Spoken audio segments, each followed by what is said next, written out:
नमस्कार दोस्तों, स्वागत है आप सभी लोगों का। देखिए, सबसे महत्वपूर्ण बात ये है जो मैं आपको पहले ही बता दे रहा हूँ कि ये जो दी हिंदू का सेशन होता है किसके लिए काम लाभदायक है। देखिए, 1.5 से 2 घंटे डेली करंट में देना ये सीधा सीधा आपका आत्मघाती प्रयास है। इतना मत दीजिए और कुछ याद नहीं रहेगा। आप ऐसी खबरों को मत पढ़िए कि ट्रंप ने आज क्या कहा, फिर उनके सलाहकार ने कल क्या कहा, फिर परसों उन्होंने क्या कहा। ट्रंप का कोई भरोसा नहीं है।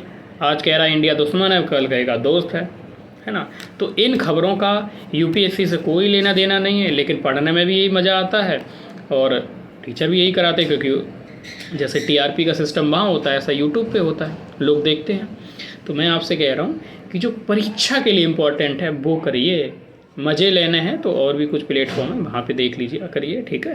हाँ, और करंट अफेयर्स वही होती है कि आध घंटे में हो जाए सारे डायमेंशन, जो भी 6-7 खबर 5-6 खबर हैं सारी हो जाएं और इन डेप्थ हो जाएं, उससे ज़्यादा नहीं होता है। तो थोड़ा ना इन सब चीज़ों में थोड़ा मैच्योरिटी लाइए और पढ़िए।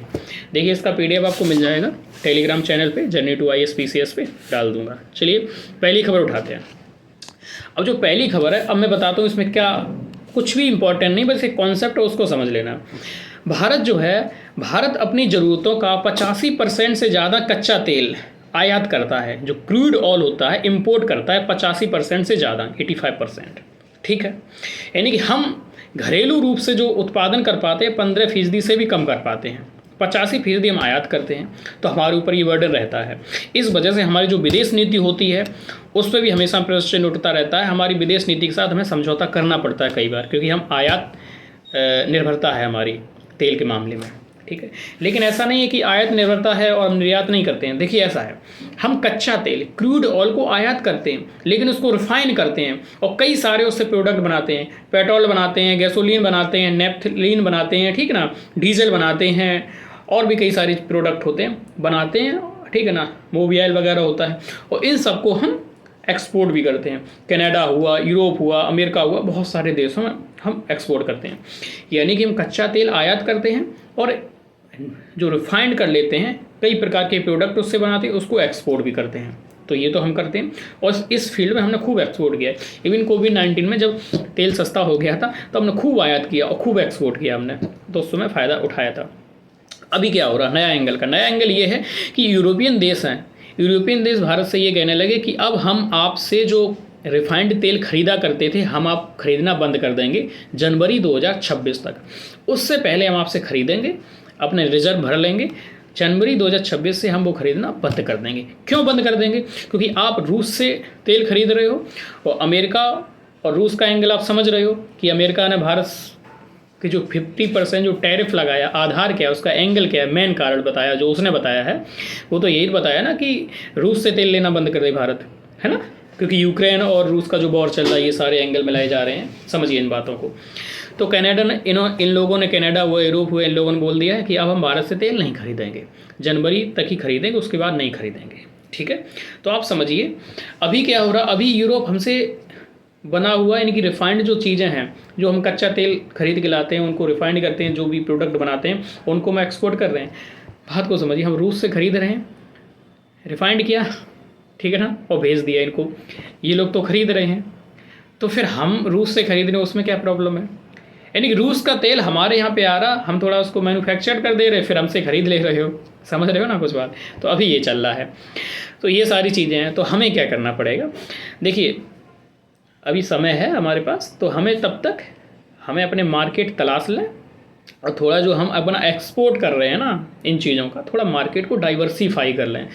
दुनिया में जितने भी ऐसे मार्केट हैं जहाँ पर हम अपनी जो प्रोडक्ट हैं उनकी सप्लाई कर सकते हैं, वो तलाशो, उनको आइडेंटिफाई करो, उनके साथ एग्रीमेंट करो और एक्सपोर्ट करो, सीधा ये। तो इसमें यही कॉन्सेप्ट था, कोई खास खबर नहीं है, बस इतना था। तो आपको कॉन्सेप्ट एक समझ में आएगा, एक ढांचा बना लो माइंड में। अगली खबर आएगी ना, इसी में धीमे धीमे चिपकाते जाओ, थोड़ा थोड़ा, ऐसे होता है। तो ये कोई खास खबर नहीं। अगली खबर एक इम्पॉर्टेंट है और है भारत में दालों को लेकर। देखो, दालों को लेकर ये है कि नीति आयोग ने दालों में कोई उत्पादन को बढ़ाने के लिए और जो आयात निर्भरता है वो पूरी तरीके से समाप्त करने के लिए एक रोड मैप जारी किया है 2047 के लिए दालों के मामले में। देखिए, भारत क्या है, भारत में मुख्य तौर पे जो प्रोटीन का जो सोर्स है वो दाल ही है, क्योंकि शाकाहारी भी लोग रहते हैं, शाकाहारी तो अंडे खाएंगे नहीं, उनका दाल ही होता है प्रोटीन, ठीक है। तो ये उन्होंने कहा, उन्होंने क्या क्या कहा है देखिए, कि दालों को उत्पादन कैसे बढ़ाना, क्या करना, ये कैसे क्या करना। पहले दालों के बारे में कुछ जान लें। देखो, दाल जो होती है तीनों फसलों में होती है, रबी की फसल में भी होती है भारत में, खरीफ की फसल में भी होती है और जायद की फसल, यानी रबी, खरीफ और जायद तीनों ऋतुओं में ये फसल उगाई जाती है, पहली बात। दूसरी फसल, ये सबसे ज़्यादा दालें होती कहाँ हैं, तो मध्य प्रदेश में सबसे ज़्यादा होती हैं, दूसरे नंबर पे महाराष्ट्र है और तीसरे नंबर पे आपका राजस्थान है। मध्य प्रदेश, महाराष्ट्र और राजस्थान, ये तीनों राज्य मिलकर 55% से ज़्यादा दालों का उत्पादन करते हैं।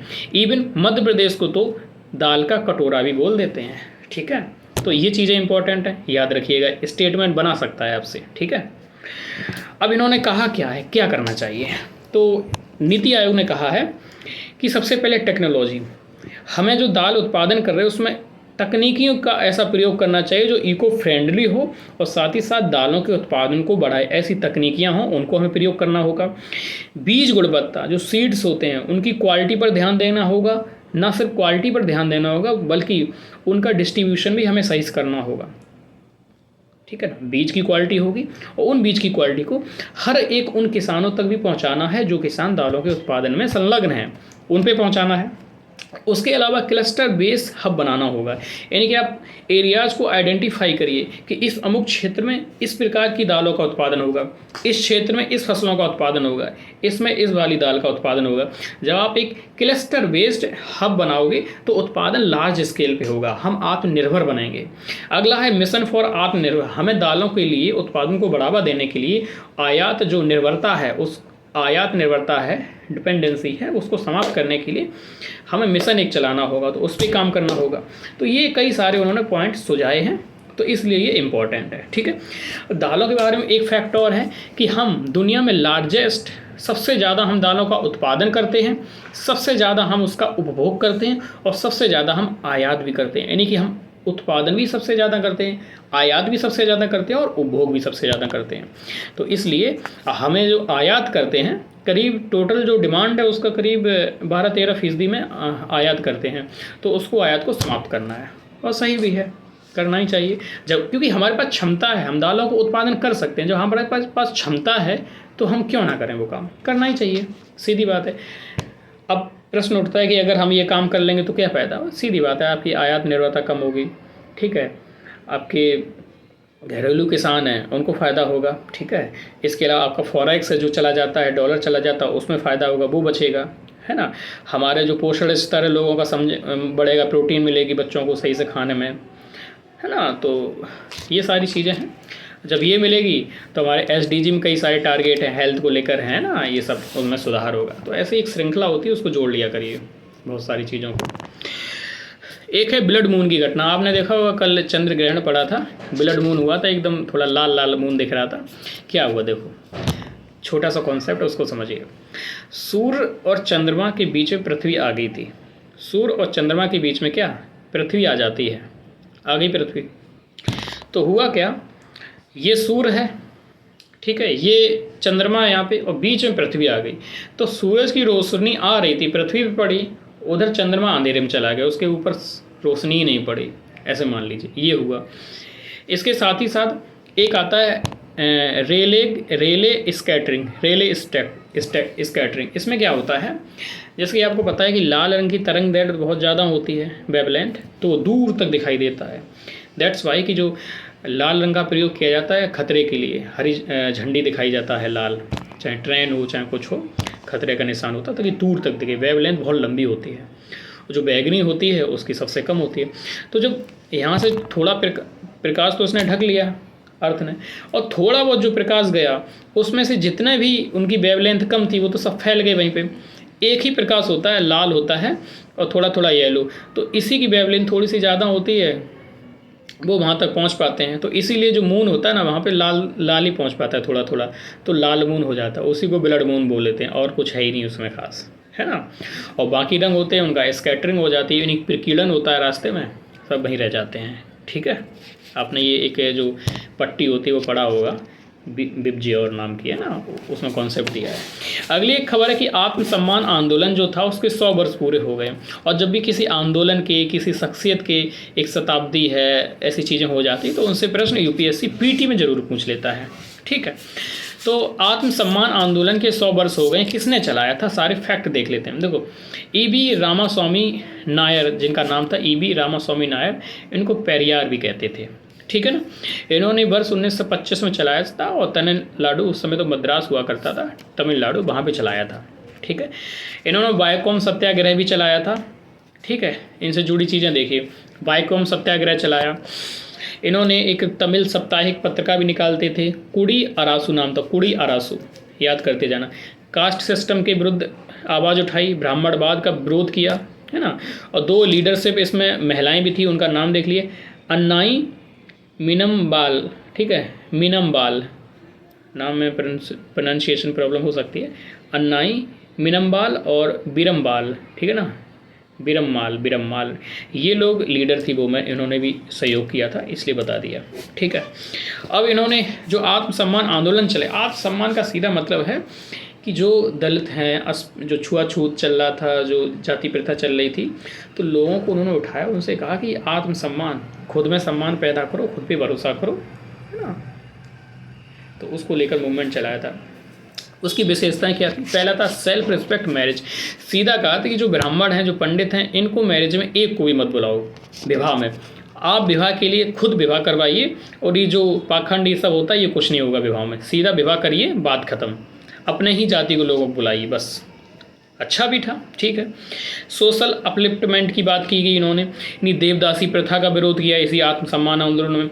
विधवा पुनर्विवाह कराने की बात की कि जिनके हस्बैंड ने एक्सपायर हो गए उनका पुनर्विवाह कराया जाएगा। कास्ट सिस्टम है उसको समाप्त करने पे जोर दिया। छुआछूत है, अनटचेबिलिटी है, इस पे कुठाराघात किया, ये सारे काम किए। सेल्फ रिस्पेक्ट कॉन्फ्रेंस भी हुआ करती थी, बहुत सारे लोग इकट्ठे हुआ करते थे समाज के, और एक साथ बैठ के कॉन्फ्रेंस किया करते थे, उसी को कहते हैं सेल्फ रिस्पेक्ट कॉन्फ्रेंस। तो चेनगल पट्टू में बैठक होती है, उसकी अध्यक्षता की थी WPA सौंदर पांडियन। ठीक है ना, सौंदर पांडियन, तो इन्होंने इसकी अध्यक्षता की थी। तो ये भी खबर है। एक खबर और है कि जो स्पेशल इंटेंसिव रिवीजन है, छोटी सी खबर है, स्पेशल इंटेंसिव रिवीजन यानी कि विशेष गहन पुनरीक्षण हिंदी में कहते हैं, इंग्लिश में याद रखना। इसके माध्यम से जो अभी बिहार में जो वोटर लिस्ट को अपडेट किया जा रहा है, अब इस पर एक सहमति बन गई है, पूरे देश में इसको लागू किया जाएगा आने वाले दिसंबर और जनवरी तक डेटा आ जाएगा। चुनाव आयोग पूरे देश में करवाएगा, यानी कि पूरे देश में वोटर लिस्ट को अपडेट करवाएगा। ठीक है, तो आने वाले समय में काफ़ी प्रॉब्लम होने वाली है। और चुनाव आयोग अभी सुर्खियों में तो था ही, चुनाव आयोग फिर खूब धूमधाम से सुर्खियों में आएगा। तो मेरी आपसे यही इल्तिजा है कि आप बढ़िया से चुनाव आयोग को तैयार कर लीजिए। आर्टिकल 324 से लेकर 329 ए तक जो आर्टिकल हैं, उनमें से 24, 25, 26 और 27 3-4 आर्टिकल हैं, ये पढ़ लीजिए। इसके अलावा पूरे जो आपका चुनाव आयोग है उसको पढ़ लीजिए, उसके काम क्या होते हैं वो पढ़ लीजिए, उसकी पावर्स क्या हैं, स्ट्रक्चर क्या है। ठीक है, उसमें रिफॉर्म की क्या ज़रूरत है, चुनाव आयोग में रिफॉर्म की ज़रूरत क्या है। ठीक है, और साथ ही साथ रिप्रेजेंटेशन ऑफ पीपल एक्ट, ये तो इंपॉर्टेंट होते हैं, मेंस से पूछ लेता है, इस बार भी पूछा मेंस में एग्जाम में, तो ये भी पढ़ लेना। तो ये सभी चीज़ें पढ़ लेना खुद ही। ठीक है, और देखिए मैं आपसे फिर कह रहा हूँ कि डेली की डोनाल्ड ट्रम्प के रक्षा मंत्री ने क्या कहा, ये कुछ मैटर नहीं करता है। 10 दिन में ही आपको चीज़ें नहीं याद रहेंगी। हमें आने वाले 1 साल बाद आंसर राइटिंग करनी है, मतलब मेंस में लिखना है। तो फ़ायदा क्या ऐसी चीज़ों को पढ़ने से? कॉन्क्रीट चीज़ें आप उतनी निकाल लीजिए जितना काम का है। आपको 250 शब्दों में उत्तर लिखना है, आपको उस समय केवल 5 पॉइंट याद आ गए ना, जो क्वेश्चन देख लिया 5 पॉइंट याद आ गए कॉन्क्रीट, आपका आंसर हो जाएगा। ईश्वर को धन्यवाद बोलोगे कि धन्यवाद कि मुझे ये 5 पॉइंट याद आ गए, मेरा आंसर पूरा हो गया। नहीं तो ये डेली एडिटोरियल आ रहा है, उसी पे 2 पॉइंट अलग बता दिए, 3 अलग बता, इतना हौच पौच हो जाता है, फिर कुछ नहीं याद रहता है, और इतना ज़्यादा कंटेंट हो जाता है, फिर लिखें क्या छोड़ें क्या। तो आप कॉन्क्रीट चीज़ें पढ़िए, कम चीज़ें पढ़िए, उन्हीं को रिवाइज करिए ताकि उनका लेखन में यूज़ हो। अब जैसे ये कॉन्सेप्ट बता दिया तेल वाला, ये अब काम में आ जाएगा। नीति आयोग बता दिया, अब रोड मैप कर दोगे 2047 का, और कुछ डेटा है, इन्होंने क्या क्या इसमें बताए पॉइंट, ये लिख दो। कुछ आपको और नॉलेज है वो लिख दो, आंसर पूरे हो जाएंगे यहाँ पे। ठीक है। अब ब्लड मून ये तो पीटी का है, आत्मसम्मान आलूंदा ये भी पीटी का, आज मेंस को तो खास है ही नहीं। तो ये सारी चीज़ें हैं। तो अब पीडीएफ मैं टेलीग्राम चैनल पे डाल दूंगा, उसको देख लेना, ठीक है। और आप सभी लोग डेली वीडियो को देख रहे हैं, इसके लिए धन्यवाद, है ना। सेब और सारा और जो भी सभी लोग, ठीक है। और डेली आज मैंने पीडीएफ सारे डाल दिए हैं, विगत जितने भी दिनों के थे, 8-9 दिन के, और अब डेली आपकी पीडीएफ डाल दिया करूँगा, ठीक है। तो ठीक है, ऐसे ही समझिए क्लास को, ठीक है।